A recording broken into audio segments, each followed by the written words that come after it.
Le secret caché derrière les miracles que vous recherchez à tout prix dans les églises, certains de vos pasteurs qui vous font des miracles dignes du temps de Jésus-Christ sont en réalité les agents du diable. Je suis bien placée pour vous en parler car je suis une ex-femme d'un très grand pasteur très connu en Afrique mais aussi en Europe.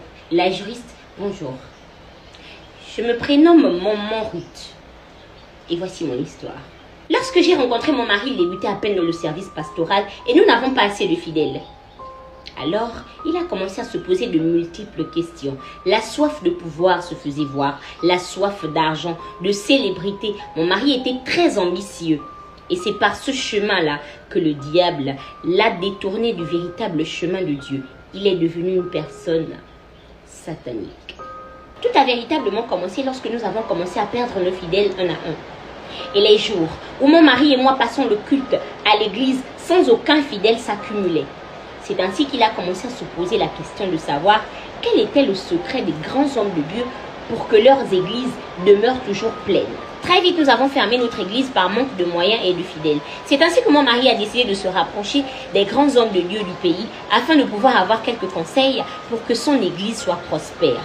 Chaque jour, lorsque mon mari revenait de ces églises-là, il me faisait un compte rendu de ce qui s'était dit. Étrangement, tous les pasteurs avaient la même question. Qu'ils laissaient sous-entendre qu'ils s'entendaient ou qu'ils étaient liés quelque part. Peut-être spirituellement, je ne saurais expliquer. Alors il lui demandait, est-ce que tu es prêt à payer le prix? Est-ce que tu es prêt à garder le secret de la spiritualité? Et mon mari répondait, oui. Parce qu'il avait envie de servir le Seigneur. Parce qu'il voulait aussi être comme les autres. Il voulait être un homme spirituel. Alors il demandait à ce qu'on le parraine. Plus le temps passait, plus mon mari devenait silencieux mais très confiant. Il me rassurait tous les jours que ça devait aller. Je lui posais les questions de savoir les réunions nocturnes auxquelles il était convié étaient dues à quoi? Qu'est-ce qui se disait? Mais mes questions demeuraient sans réponse. La chambre d'amis, quant à elle, qui était accessible à tous auparavant, était devenue une chambre où mon mari stockait des affaires dont j'ignorais la provenance et où je n'avais même plus accès. Puis est arrivé ce soir où mon mari m'appelait dans cette pièce-là, qui demeurait fermée jusqu'à nouvel ordre, afin de me parler de quelque chose qui était pour lui très important. Mon amour, si tu m'aimes en réalité, tu devras garder le secret. De toutes les manières, tu es déjà dans la pièce. Cette pièce, qui n'est plus une pièce ordinaire. Tu as mis tes pieds à l'intérieur et tu t'es assise, exactement à l'endroit où je voulais que tu t'asseyes. Aujourd'hui, nous allons rentrer dans une nouvelle phase de notre vie. J'ai déjà signé tous les accords et nous ne serons plus jamais les mêmes. J'espère que tu es prête pour la réussite qui nous attend. Il est temps pour nous de manger le repas de la réussite. Ensuite, il a enlevé les couverts. Face à nous, une viande fraîche, avec une odeur agréable, une odeur qui donnait envie. Il a découpé le premier morceau de la viande qu'il a mis dans sa bouche, tout en me regardant droit dans les yeux. Le deuxième morceau était dédié pour moi. Vas-y, mange. J'espère que tu es prête à être la femme du plus grand homme de Dieu que ce pays n'ait connu. C'est grâce à ce repas que je me suis retrouvée au cœur d'un monde mystique dont j'ignorais complètement l'existence. Vous retrouverez la partie 2 de cette histoire actuellement sur mon Snap et pour les personnes plus patientes, je vous posterai la partie 2 dans 1 heure sur TikTok. Je vous fais de gros bisous sur vos grosses têtes.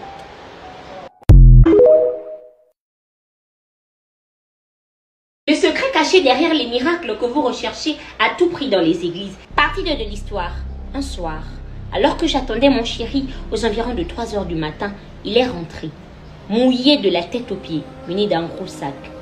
Je me suis empressée de lui ouvrir la porte et lorsque j'ai tenu le sac qui pesait tellement, j'ai commencé à avoir peur. Le frisson qui me parcourait de la tête aux pieds. Curieuse, j'ai ouvert le sac. Seigneur, où est-ce que tu as tout cet argent-là? Encore des questions? Tu ferais mieux de t'y habituer désormais. N'oublie pas que nous avons mangé le repas de la réussite. Tu verras de grandes choses se matérialiser, mais s'il te plaît, ne me pose aucune question. Je suis très fatiguée, j'ai besoin de dormir. Bonne nuit. Et lorsque tu auras terminé, dépose le sac dans la chambre secrète et cherche un terrain, car on va bâtir notre église. 2 jours plus tard, mon mari m'annonce que nous sommes désormais membres d'une confrérie et que nous devons nous soutenir mutuellement contre confrères. Nous devons être loyaux. C'est ainsi qu'il a acheté le terrain qui lui avait été proposé par son confrère. Nous avons commencé à bâtir notre église, mais je vous assure, en moins de 2 mois, l'église était en finition. En matinée, tu voyais les travaux à un certain niveau et lorsque tu revenais le lendemain, les travaux avaient avancé de manière étonnante et accélérée. On aurait dit qu'il y avait des maçons qui travaillaient de nuit, alors que ce n'était pas le cas. J'ai essayé de faire part de cette remarque à mon mari, qui m'a juste demandé de me taire. Mon mari avait demandé aux maçons de construire l'autel de l'église en dernière position, mais de laisser un trou au milieu de l'autel qui devait lui permettre de mettre du sel béni, de l'huile d'onction et j'en passe afin que l'église soit prospère et protégée par le sang de Jésus. Lorsque les maçons nous ont annoncé qu'ils étaient en finition de la construction de l'autel de l'église et qu'ils avaient laissé le trou comme prévu, le soir même, nous nous sommes rendus à un lieu où mon mari conversait avec un monsieur très âgé qui nous a d'ailleurs donné un sac. Je ne savais pas ce qu'il y avait à l'intérieur de ce sac-là, mais une fois à l'église, mon mari n'avait pas l'air effrayé lorsqu'il a ouvert le sac et soulevé 2 crânes similaires. M'a demandé de tenir un côté afin qu'on fasse rentrer ça tous les 2. J'ai commencé à trembler. Ça c'est quoi? Mais c'est le crâne de quelqu'un? Et là, j'ai attrapé. On a fait rentrer ça dans le trou. Je regardais mon mari, qui avait l'air confiant, qui n'avait pas l'air apeuré. Après avoir mis ça dans le trou, j'étais debout, toute tremblante. Il s'est mis à jeter des poudres, des coris. Et au moment où je regardais mon mari faire ces rituels-là, en parlant une langue dont j'ignorais la provenance, récitant des prières ou faisant des incantations, j'ai été effrayée par le bruit d'une pelle. Lorsque je me suis retournée, il y avait des maçons. Mon mari avait pris des maçons qui travaillaient de nuit sans pour autant me le dire. Chérie, regarde, il y a des maçons. Calme-toi. J'avais du mal à me concentrer. Étrangement, ces maçons-là travaillaient à une vitesse. On aurait dit que c'était des robots. Parce qu'ils travaillaient à une vitesse inimaginable. Ou alors, c'est comme s'ils étaient hypnotisés par quelque chose. Au bout d'un moment, je me suis dit, peut-être ils ne nous voyaient même pas, parce qu'ils ne nous fixaient pas de regard. J'étais la seule à les regarder, et comme je suis physionomiste, j'ai retenu certains visages. De peur qu'on se recroise le lendemain. Mon mari avait terminé ce qu'il avait à faire. Et le lendemain, aux environs de 5 heures, il a demandé à ce qu'on se rende à l'église. Nous avons attendu que les maçons arrivent. Étrangement, les maçons qui se sont rendus là n'étaient pas les mêmes qu'hier. Ils ont fermé le trou sans poser aucune question. 2 jours plus tard, la construction de l'église était enfin terminée. Mon mari s'est rendu à une chaîne de télévision afin de parler du rassemblement qui devait se produire dans son église. Il était accompagné des grands pasteurs de ce pays-là. Je vous assure, le dimanche, jour de rassemblement, l'église était bondée de monde. Il n'y avait même plus de place. Certaines personnes étaient debout à l'extérieur. Le rassemblement avait pris fin à 15 heures et tous les pasteurs qui avaient été conviés étaient bel et bien venus. À la fin du rassemblement, ils se sont tous rapprochés de mon mari, le saluant très fièrement. Bienvenue parmi nos confrères. On se retrouve ce soir pour la réunion. Surtout, n'oublie pas, tu dois venir avec madame. D'accord, il n'y a pas de souci. Nous serons au rendez-vous, ne vous en faites pas. Je ne savais pas trop ce qui se passait et une fois à la maison, mon mari m'a annoncé qu'on ne dormait pas ce soir dans la chambre conjugale. Ce soir-là, nous avons passé la nuit dans la chambre secrète. Et aux environs de 24h, 1h, tous les pasteurs qui étaient à l'église de Montchéri en matinée sont venus nous chercher pour notre premier voyage astral. Est-ce que vous savez que chaque pays physique existe spirituellement? Ils nous ont conduits dans une salle. C'était comme un restaurant qui existe en réalité physiquement, mais qui existe aussi dans le monde spirituel. Il y avait une très grande table où il y avait des personnalités du pays, où il y avait des très grands hommes. C'est ainsi qu'ils nous ont donné nos interdits. Mais les personnes qui étaient en train de nous servir, je les connaissais. Ce sont les maçons qui étaient à l'église de Montchéri. Ce sont eux. Et j'ai commencé à demander, mais qu'est-ce qu'ils font ici? Je les reconnais. Et là, le monsieur me répond en riant. Ce sont nos esclaves. On les a achetés. Ne t'inquiète pas. Tu vas découvrir des choses. Je vous assure que ce que j'ai découvert m'a glacé le sang. Sincèrement, cette histoire est un peu longue, mais pleine de surprises. Republiez-la pour ne pas la perdre. La partie 3 de cette histoire est actuellement disponible sur mon Snap. Et pour les personnes plus patientes, je vous posterai la partie 3 dans 1 heure. Je vous fais de gros bisous sur vos grosses têtes. Le secret caché derrière les miracles que vous recherchez à tout prix dans les églises. Partie 3 et dernière partie de l'histoire. Mon mari a commencé à être très spirituel. Il faisait des révélations, mais aussi des miracles. À un moment donné, vu que je n'y croyais pas, j'ai commencé à me dire que c'était peut-être des mises en scène dans le but de s'attirer beaucoup de fidèles, jusqu'à ce qu'il fasse des révélations à ma propre mère. Un jour, alors que ma mère voulait quitter de province pour la capitale venir nous rendre visite, il appelait ma mère de bonne heure pour lui demander de ne pas prendre le premier quart du jour, mais d'attendre celui de l'après-midi, car d'après lui, il devait avoir un grave accident sur la route. Et aux environs de 9 h, alors que ma mère était assise dans son salon, attendant le quart de l'après-midi, grande a été notre surprise d'apprendre qu'il y a eu un très grave accident sur la voie.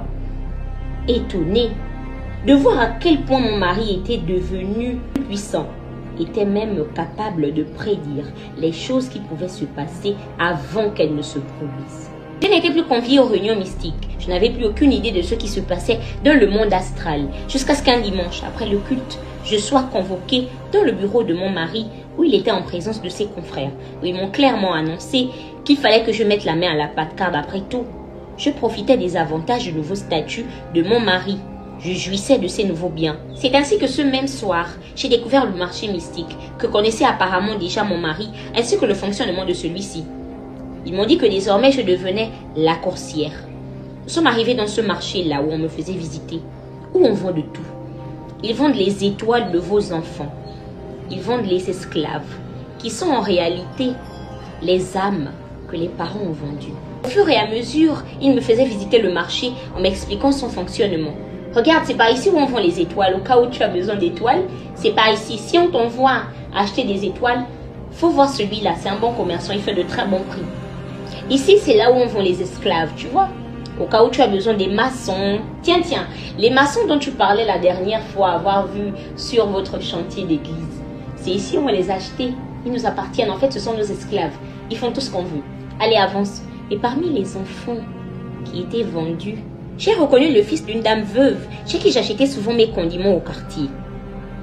Et là, je me suis souvenu qu'il se susurrait que le corps de cet enfant-là pleurait à la morgue. Pour ceux-là qui ont déjà vécu ce genre de scène, souvent votre proche est décédé et les larmes coulent. Souvent, c'est le sang qui coule. C'est une façon de vous avertir qu'ils ne sont pas en paix, qu'ils sont vendus. En réalité, ils souffrent spirituellement et ils essayent de vous faire passer le message là physiquement. Mais vous ne pouvez pas comprendre parce qu'il est déjà mort. Au fur et à mesure qu'on avançait et qu'il m'expliquait comment fonctionne ce marché, mon mari me tenait la main pour me rassurer parce que j'étais vraiment apeurée. Et au fur et à mesure qu'on avançait, je ne croyais ni mes yeux ni mes oreilles. Les confrères de mon mari étaient tellement à l'aise, contents de m'expliquer comment fonctionnait ce marché-là. Alors ici, c'est ici où on vend les meilleures entités négatives, les meilleurs démons, les mauvais sorts aussi. Il est vraiment le meilleur sur le marché. Lorsqu'on t'enverra pour acheter des mauvais sorts, les entités et j'en passe, tu viendras ici, d'accord? Je te la présente. Elle est nouvelle dans la confrérie et voici son mari que tu connais déjà. C'est ainsi qu'un monsieur qui était venu faire ses achats se retourne. « Ah, confrère, c'est toi? Bonsoir, ça va? Oui, ça va bien et toi, ça va? C'est qui la nouvelle? » Alors, elle est nouvelle dans la confrérie. Aujourd'hui, c'est son jour de connaissance, voilà, on l'emmène au marché afin qu'elle puisse voir un peu chez qui nous faisons nos ravitaillements et j'en passe. Tu connais le monsieur? Non, pas du tout. Oh là là, il fait partie des meilleurs féticheurs du pays. Celui chez qui les gens vont se soigner, vont lancer des mauvais sorts. Enfin, il est assez connu au pays. Comment tu le connais pas? Oh, ok, c'est pas grave. Allez, on y va, c'est pas fini. Nous avons passé toute la soirée à visiter ce marché mystique-là. J'ai été emmenée où on vendait des âmes. Mais d'où proviennent ces âmes? Ça provient des personnes qui font partie des confréries. Ça peut être votre famille qui a bloqué votre fertilité ou votre mari. Alors, les enfants que vous étiez censés avoir sont vendus mystiquement. Leur âme est vendue mystiquement aux personnes qui en ont besoin pour permettre à d'autres personnes d'enfanter. Donc en réalité, les personnes désireuses d'enfanter qui ont affaire à un faux pasteur, qui vont pour une prière afin de pouvoir avoir des enfants ou qui vont chez des féticheurs, ce sont ces âmes-là qu'on vous envoie spirituellement afin que vous puissiez avoir des enfants, raison pour laquelle vous avez souvent des enfants qui sont un peu malades. Je suis aussi allée là où on vendait des porte-monnaies magiques. En réalité, l'argent de ces porte-monnaies magiques proviennent des esclaves spirituels qui travaillent et l'on vous renvoie cet argent-là spirituellement dans le porte-monnaie que vous utilisez. Mais en retour, on récupère quelque chose chez vous, chose que vous ne savez pas. Je suis également arrivée où on vendait les bagues de chance.